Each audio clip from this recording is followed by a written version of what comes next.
Hello food lovers, welcome to our channel. నేను మీ రాణి Erramsetti. Friends, ఈరోజు సగ్గు బియ్యంతో వడియాలు చూద్దామండి. వేసవికాలం వచ్చిందంటే ప్రతి ఇంట్లో కూడా వడియాలతో చాలా చాలా సందడిగా హడావిడిగా ఉంటుంది కదా. అలాగే సగ్గు బియ్యంతో కూడా వడియాలను చేసుకోవచ్చండి. ఆ ప్రాసెస్ అంతా చూద్దాం.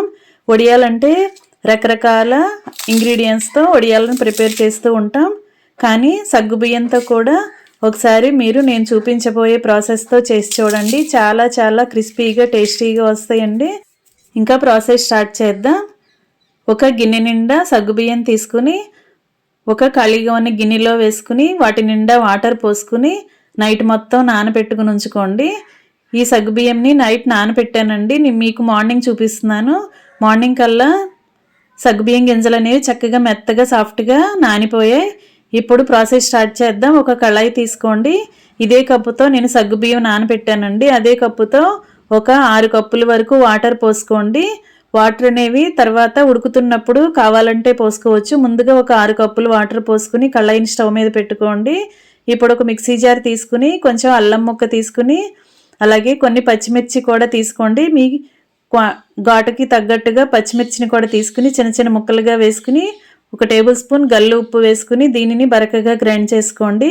అల్లం, పచ్చిమిర్చి, ఉప్పు అండి, ఈ 3 కూడా బాగా గ్రైండ్ అయింది కదా. ఇప్పుడు కళాయిలోకి మనం గ్రైండ్ చేసుకున్న అల్లం పచ్చిమిర్చి పేస్ట్ అంతా అలా వేసేసుకోండి. వాటర్ కాగుతున్నప్పుడు ఒక టేబుల్ స్పూన్ జీలకర్ర వేసుకోండి. వీటిని వాటర్ని బాగా కాగించండి. కాగుతున్నప్పుడు మనం నైట్ మొత్తం నానబెట్టుకుని ఉంచుకున్న సగ్గుబియ్యంని అలా వేసేసుకోండి. గరిటతో ఇలా కలుపుకుంటూ ఉడికించండి. ఫ్లేమ్ని మీడియంలో పెట్టుకుని బాగా ఉడికించండి. గింజ అనేది సగ్గుబియ్యం గింజ అనేది బాగా ఉడికిపోవాలండి. గట్టిగా అనేది ఉండకూడదు. ఒకసారి వాటర్ని టేస్ట్ చూడండి. ఇలా ఉడుకుతున్నప్పుడు వాటర్ని టేస్ట్ చూసుకుని సాల్ట్ చాలకపోతే మీ టేస్ట్కి తగ్గట్టుగా సరి చూసుకోండి. ఇలా ఉడుకుతున్నాయి కదా. సగ్గుబియ్యం అనేది బాగా చిక్కగా ఉడికిపోయింది అంటే ఇంకొంచెం వాటర్ యాడ్ చేసుకోండి. వాటర్ అనేవి కరెక్ట్గా కొలత అనేది ఏమీ ఉండదండి. మీరు తీసుకున్న సగ్గుబియ్యం క్వాంటిటీని బట్టి వాటర్ అనేవి పడతాయి. ఇలా చిక్కబడుతున్నప్పుడు ఒక టేబుల్ స్పూన్ ఉప్మా రవ్వ వేసుకోండి. సుజీ రవ్వ అంటాం కదా, బొంబాయి రవ్వ అంటాం కదా, దానిని ఒక స్పూన్ వేసుకోండి. ఇలా వేసుకున్నట్లయితే సగ్గుబియ్యం అంతా కూడా చిక్కబడి వడియాలకి టేస్ట్ అనేది చాలా చాలా బాగుంటుందండి. చాలామంది సగ్గుబియ్యంని డైరెక్ట్గానే ఉడికించి వడియాలు పడుతూ ఉంటారు, కానీ బొంబాయి రవ్వ ఎవరు యాడ్ చేయరండి. మీరు ఒకసారి ఇలా బొంబాయి రవ్వ నేను చూపించే విధంగా ఉడికించి చూడండి. చాలా చాలా టేస్టీగా క్రిస్పీగా వస్తాయి వడియాలు అనేవి. ఇలా బాగా ఉడికిన తర్వాత చల్లారి పెట్టుకోండి. ఇప్పుడు ఒక కాటన్ క్లాత్ తీసుకుని దానిని వాటర్లో బాగా ముంచుకొని గట్టిగా పిండుకోండి. వాటర్ అనేవి ఏమీ లేకుండా అలా పిండుకున్న తర్వాత ఇలా పల్చగా వెడల్పుగా వేసుకోండి.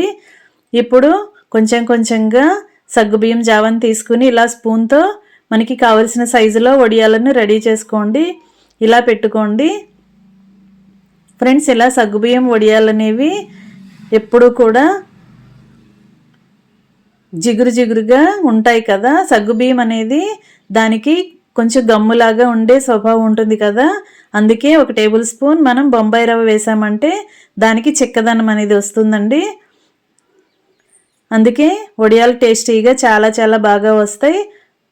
ఇలా మొత్తం కూడా రెడీ చేసుకున్నాం కదా. వీటిని ఎండలో 2 రోజుల వరకు ఎండబెట్టుకోండి.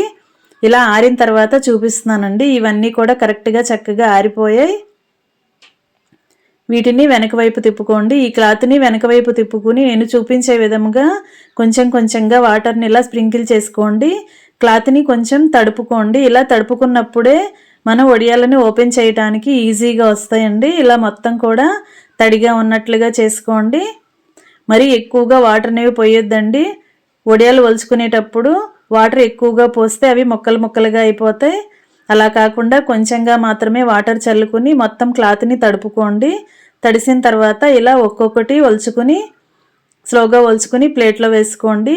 ఇదే విధంగా మనం రెడీ చేసి పెట్టుకున్న వడియాలన్నీ కూడా చక్కగా ఒలుచుకుని రెడీ చేసుకోండి.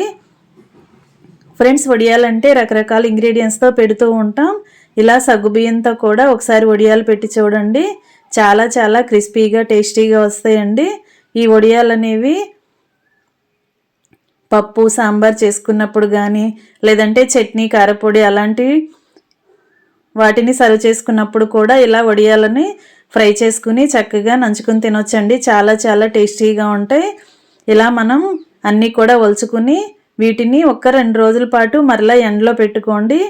బాగా ఎండనిచ్చి స్టోర్ చేసుకున్నామంటే డబ్బాలో స్టోర్ చేసుకుంటే 1 సంవత్సరం పాటు నిల్వ ఉంటాయండి. 1 ఇయర్ వరకు కూడా మనం వీటిని ఎప్పుడు కావాలంటే అప్పుడు ఆయిల్లో డీప్ ఫ్రై చేసుకుని సర్వ్ చేసుకోవచ్చు. చాలా క్రిస్పీగా టేస్టీగా చాలా చాలా బాగుంటాయి. నేను చూపించిన ప్రాసెస్తో ఒకసారి మీరు ట్రై చేసి చూడండి.